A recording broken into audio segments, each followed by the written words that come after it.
Welcome to the deep dive. Today, we're really getting into financial freedom, specifically through the lens of, well, the ideas in Rich Dad, Poor Dad. That's right. And we're working from a summary that's based on, excerpts from a YouTube transcript that explored that book's core concepts. Okay, so our mission here, basically to unpack the financial thinking that Robert Kiyosaki talks about in his story and, see how these really different ways of looking at money can actually shape your whole financial life. Yeah, let's dive in. All right, what hits you straight away is this setup, right? This young kid, Kiyosaki, growing up with two dads, basically, two father figures. Mm. And they couldn't be more different financially. Exactly. First, there's his actual dad, his biological father, the quote-unquote poor dad. Right. Highly educated PhD, good solid job as a teacher, believes strongly in that traditional path, study hard, get good grades. Climb the ladder, find security in a profession or government job. But, and this is the key part, despite all that education and a steady job, he struggled financially. Yeah, lived paycheck to paycheck, always worried about bills, and he kind of felt talking about money was impolite, maybe a bit crude. Yeah, not something you discussed openly. Then you have the complete opposite, the rich dad. Who wasn't his biological dad, but his friend's father. Correct. And this guy. Yeah. Not highly educated in the traditional sense, no fancy degrees, no secure government job. But he understood money. He owned businesses. He invested. He believed that financial education was way more critical than, just formal schooling. And their core philosophies were just worlds apart. Poor Dad's mantra was essentially, get a good, secure job. Money is the root of all evil. Stuff like that. Whereas Rich Dad was saying, no, create jobs for people. It's the lack of money that's the root of all evil. Wow.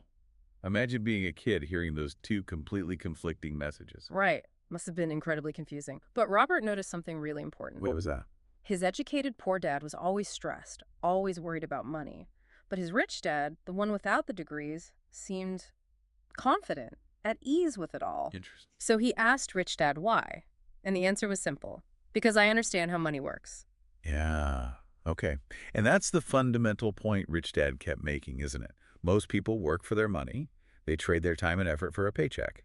But they never really learn how to make money work for them. Exactly. That financial intelligence, that understanding, that's where the real confidence, the real freedom comes from, according to this view. And this understanding leads directly into Rich Dad's concept of the rat race. Ah, yes, the rat race. Explain that a bit. Well, it's the typical life script, right? Go to school, study hard, get that good job, start earning money. Okay, sounds normal so far. But then what happens? You start buying things. A house, a car, nicer clothes, gadgets. Lifestyle creep. Exactly. And those things come with costs, right? Mortgages, car payments, insurance, taxes, upkeep, repairs. All taking money out of your pocket every month. So now you have all these expenses. What do you have to do? Work harder. Earn more money. Right. But often, when you earn more, you just spend more, too. Maybe get a bigger house, a fancier car. So the expenses go up again. And you're stuck working harder and harder just to pay for everything. You're running faster and faster on the wheel, but you're not actually getting anywhere. You think you're working for security. But really, you're working for your boss. You're working to pay the government taxes. You're working to pay the bank for your loans. You're trapped in the cycle. That's the rat race. There's that classic John example, right? Yeah. He earns, say, $3,000 a month, gets a raise to $4,000. Great. Yeah, feels like progress. But instead of saving or investing that extra $1,000, he goes out and gets a bigger mortgage, a nicer car payment, the latest phone. So his expenses jump right up to meet his new income. Or maybe even exceed it. And he's right back where he started, stress-wise. Still needs to work just as hard, maybe harder, to cover the new, higher baseline. Still trapped. Which really underlines the point that financial freedom isn't just about having a high-paying job. You can earn a lot and still be completely broke, still be stuck in that race. So what is financial freedom, according to Rich Dad? It's when your income from your assets, the things you own that make money for you, is enough to cover all your living expenses. Ah, so you don't need the paycheck from your job anymore. Your money's doing the work. Exactly. You might still choose to work, but you don't have to. That's the freedom. The focus shifts entirely from earning income to building assets. Which brings us neatly to probably the most crucial, yet kind of simple lesson from this whole perspective. The difference between assets and liabilities. Bingo. Sounds basic, right? Yeah. But Rich Dad insists that confusing these two is where most financial struggles begin. Okay, break it down. An asset is. Something that puts money into your pocket, even when you're not actively working. Think businesses, rental properties, dividend stocks, maybe even intellectual property. Okay. And a liability. That's anything that takes money out of your pocket consistently. Right. Let's use that $10,000 example they talk about. Case one. You save up $10 and buy a nice new car. Okay. Looks good, feels good. But what happens next? You need gas, insurance, maintenance, repairs. Plus, the car loses value over time depreciation, So it's constantly taking money out of your pocket. making it a liability. Now, case two. You take that same $10,000, maybe you use it as a down payment on a small piece of land or a tiny rental unit, or you invest it in some solid stocks. Okay. And let's say that investment starts generating income. Maybe the land rents for $200 a month, or the stocks pay dividends, and maybe the value of the land or stocks goes up over time. So now that $10 is putting money into your pocket each month. Exactly. It's become an asset. And the tricky part, the reason this is so important, is that society often teaches us to see certain liabilities as assets. Like your primary home, right? People say, my house is my biggest asset. Right. And maybe it appreciates in value over the long term, which is great. Yeah. But month to month, if you've got a mortgage payment, property taxes, insurance, repairs, utilities, it's usually taking significant money out of your pocket. In terms of cash flow, it's acting like a liability, even if its value on paper is going up. Same with a fancy car or expensive clothes. They might feel like wealth, but they cost you money. They don't generate income. So the rich dad approach, the financially educated approach, is to prioritize buying assets first. Things that generate income streams. Make the money first. Exactly. Build up those income-producing assets. Once those assets are throwing off enough passive income, you don't have to actively work for to cover your expenses. Then you can afford the luxuries, the big house, the nice car. Because your assets are paying for them, not your job's paycheck. You're not increasing your reliance on the rat race. Gotcha. Like that comparison of the two families, both earning, say, $5,000 a month. Family A spends it all. Rent, food, car, entertainment. $5K comes in, $5K goes out. Nothing left. Stuck. Family B also lives, maybe spends $4,000 on necessities and some fun, but they consciously take the remaining $1,000. And they invest it every single month, maybe into stocks, maybe a rental property fund, whatever. So that $1,000 starts building an asset base. Over time, those assets grow. They start generating their own income, maybe $50 a month in dividends at first, then $100, then $500. And eventually, that passive income stream from their assets grows large enough to cover their $4,000 monthly expenses. Boom. Financial freedom. Family B gets out of the rat race because they focused on building assets. Family A is still running, just focused on earning and spending. It really highlights that it's not just about how much you earn, is it?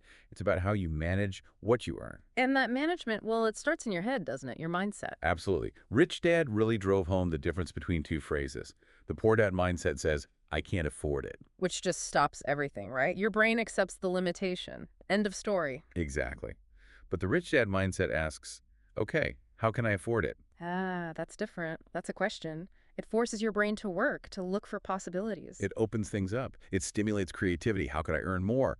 Where could I cut back? What asset could I create or buy to pay for this? Rich Dad even gave Robert a little exercise for this, didn't he? Yeah, whenever you want something you think you can't afford, physically write down 3 ways you could potentially make it happen. Could be starting a side hustle, selling something you don't need, learning a skill to get a raise. Whatever it is, the act of looking for solutions trains your brain to think like someone who finds ways rather than someone who accepts limitations. It builds that how can I muscle. And this mental shift is also crucial for dealing with the big emotions that mess with our financial decisions. Fear and greed. Oh yeah, those are huge, according to Rich Dad. Fear is a massive one. Fear of what specifically? Well, fear of not being able to pay the bills keeps people stuck in jobs they hate, right? Fear of losing money stops them from investing, even wisely. Fear of failing if they start a business. Fear of what other people might think. All of that. It keeps people playing it safe, staying firmly inside that rat race, never taking the calculated risks needed to actually build wealth. So what was the Rich Dad perspective on fear? Pretend it doesn't exist. No, not at all. Fear is normal. Everyone feels it. The difference is not letting that fear paralyze you. Acknowledge it, understand it. But take action anyway. Feel the fear and do it anyway. Don't let it be the decision maker. Okay. And what about the other one? Greed. Greed often manifests as thinking that more money or more things will automatically equal happiness or success. Like, if I just buy that expensive watch or that fancy car, then I'll feel successful, then I'll be happy. Right. But that pursuit often just leads to buying more liabilities, racking up more expenses, and ultimately creating more stress, not less. So what's the alternative view on happiness? Rich Dad argued true happiness comes from the freedom that assets provide. Freedom to spend your time how you want with who you want, doing work you love or not working at all. That freedom comes from building the asset column, not from just buying more stuff. Exactly. And the key to controlling both fear and greed. Let me guess. Knowledge. You got it. Financial literacy. People are often afraid of things like investing or taxes simply because they don't understand them, It seems complex, risky, overwhelming. which makes them vulnerable to fear-based decisions or impulsive, greed-driven ones. But the more you learn, the more you understand how money actually works. The less scary it becomes, the more rational your choices. Knowledge dispels fear. It gives you power over your emotions, allowing you to make clear-headed financial decisions. Which leads to another big shift Rich Dad pushed for. Thinking like an investor, not just a consumer. Yeah, that's a fundamental identity shift. Stop primarily thinking, what can I buy with this money? And start thinking. How can I use this money to make more money? Okay, use that $1,000 example again. Right. The consumer gets $1,000. They think, great, new clothes, weekend trip, fancy dinner. The money is spent, enjoyed, and then it's gone. The investor gets $1,000. They think, okay, how can I deploy this capital? Put it to work. Maybe they buy a few shares of a solid company. Maybe they buy some supplies for a small side business they're starting. Maybe they invest in a course to learn a skill that will increase their earning potential. So their $1,000 isn't just gone. It's been put to work with the potential to grow, to bring back more than $1,000 over time. Exactly. One approach consumes wealth. The other aims to build it. And this investor mindset, it changes how you even see the world around you, doesn't it? Totally. Most people walk around in consumer mode. They see shops to buy from, restaurants to eat at, houses they wish they could afford. They miss the underlying financial mechanics. Yeah, they often miss the opportunities. Rich Dad trained Robert to look differently. See a busy coffee shop. Don't just think about buying a latte. Ask, wonder what their rent is. How many coffees do they need to sell to break even? How could I own something like this? See an apartment building. Think, what does it cost to buy? What are the rents? What's the cash flow? It's about training your brain to constantly scan for potential assets, for opportunities to invest and build wealth, not just consume it. Seeing the world through an owner's or investor's eyes, not just a customer's. Okay, but as you start doing this, thinking differently, taking maybe unconventional steps, you're probably going to run into some resistance, right? Oh, absolutely. Doubts, criticism, often from the people closest to you. Even Robert's poor dad warned him, right? Stick to the safe path, don't chase risky dreams. Exactly. And Rich Dad's advice on this was pretty direct. He said people often criticize what they don't understand. Their warnings often come from their own fears and limitations. So if you listen to their negativity, their fear. You'll likely end up just like them playing it safe, maybe feeling stuck. You have to stay focused on your path, your goals. And maybe find other people who get it. Crucial. Surround yourself with like-minded people. People who believe in growth, who are also learning and trying things. A supportive network makes a huge difference. And it's important to remember you don't have to, make some giant leap immediately, right? Right at all. That's another mental block, thinking you need a ton of money to start. Rich Dad emphasized starting small. Small wins build confidence. Precisely. Remember that example of the young woman started investing with just $50. Yeah, not a life-changing amount initially. But it was a start. She learned the process. She saw it fluctuate, maybe grow a little.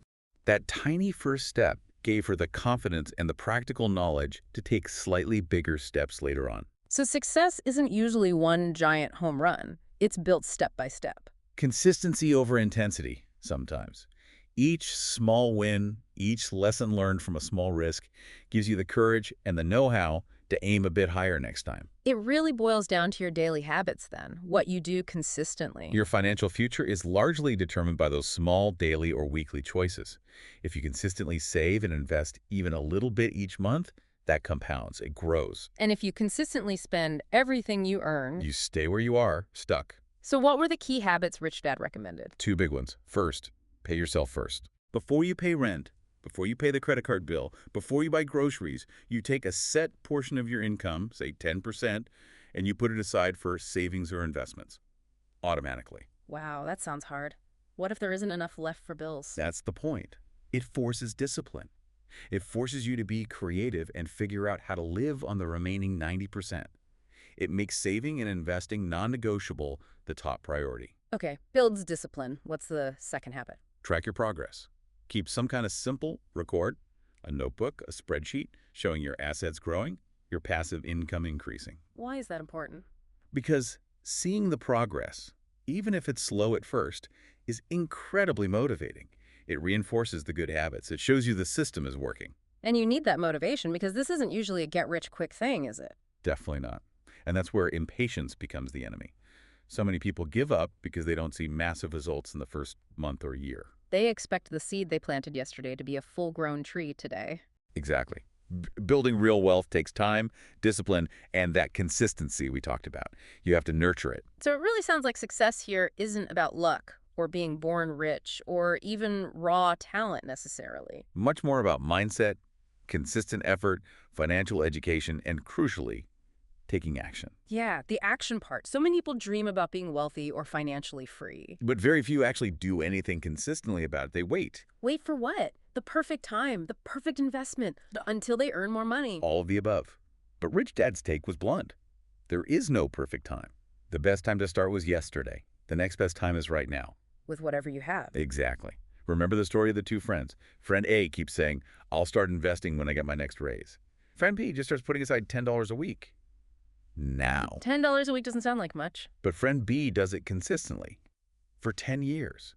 Friend A is still waiting for the right time. Who's better off after a decade? Trend B easily. That consistent action, even small, adds up massively over time thanks to compounding. Opportunities are all around us, but they only pay off for those who actually act on them. You start where you are with what you have, and you'll learn as you go. And learning involves stumbling sometimes, failing. Absolutely. Failure is not the opposite of success in this view. It's an essential part of the journey to success. Every successful person has failed. Multiple times, usually. Think about entrepreneurs, that businessman example. 5 failed companies before the 6th one took off like a rocket. People probably laughed at him after the 3rd or 4th failure. Probably. But he didn't quit. He learned from each failure.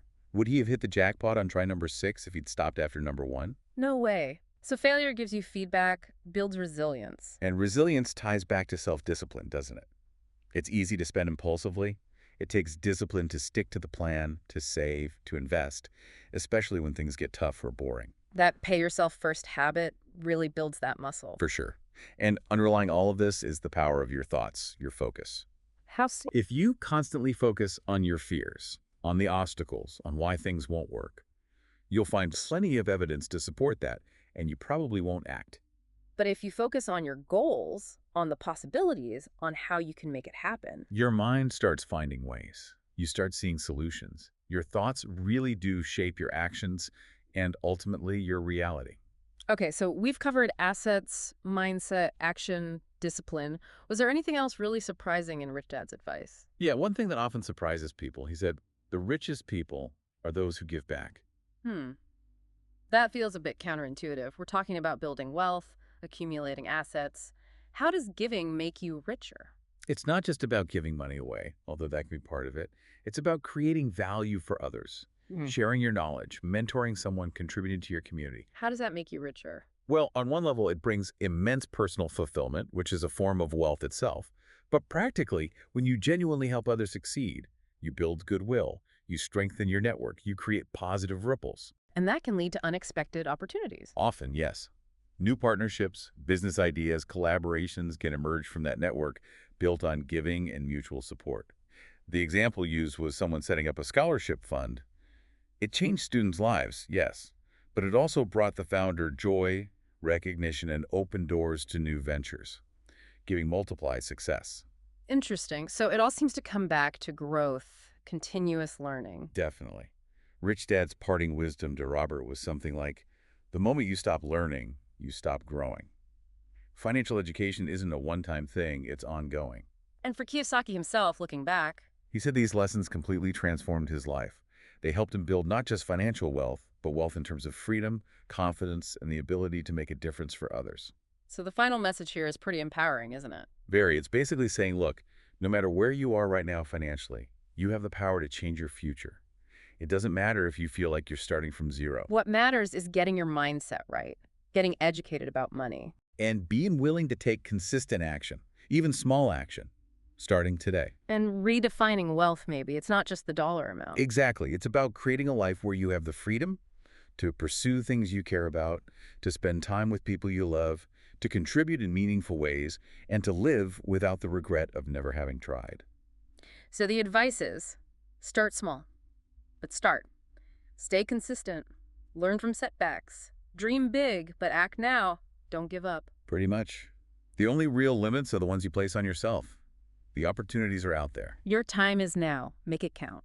Okay, so wrapping this up, what does all this really mean for you listening right now? Well, we've taken a pretty deep dive into these powerful, sometimes challenging ideas, largely drawn from the rich dad, poor dad perspective. We've looked at those contrasting financial views, the whole concept of the rat race, why understanding assets versus liabilities is just fundamental. Yeah, and the massive role of mindset, dealing with fear and greed, shifting from consumer to investor, and even that surprising power of giving back.